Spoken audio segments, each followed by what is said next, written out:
At 8:32 a.m. on May 18, 1980, a mountain in Washington state exploded sideways. A scientist 6 miles away had just enough time to send one final radio message before the blast consumed him. His body was never found. Mount St Helens had been showing signs of activity since March 1980. A bulge was growing on the north face of the mountain, visible to the naked eye, as magma pushed outward from inside. Scientists knew an eruption was coming. They did not know it would be sideways. David Johnston was a 30-year-old volcanologist stationed at Coldwater II, a monitoring post on a ridge 6 miles north of the summit. His colleagues repeatedly urged him to move further away. He refused. The data he was collecting was too important.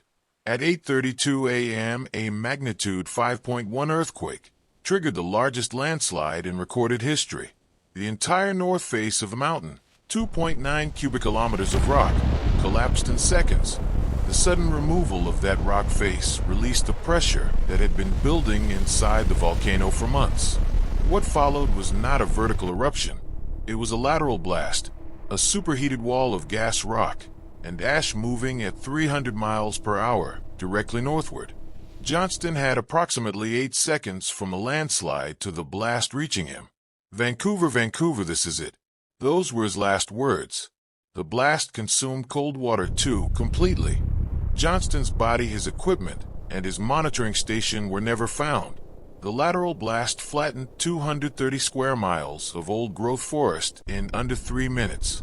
Every tree for 230 square miles was knocked flat, all pointing away from the mountain in perfect radiating lines visible from space.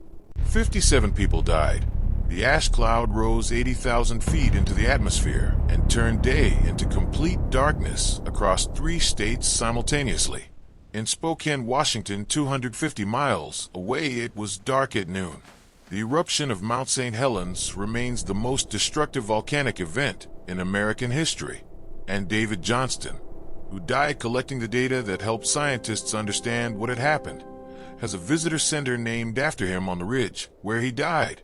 They named it the Johnston Ridge Observatory. It looks directly at the mountain that killed him.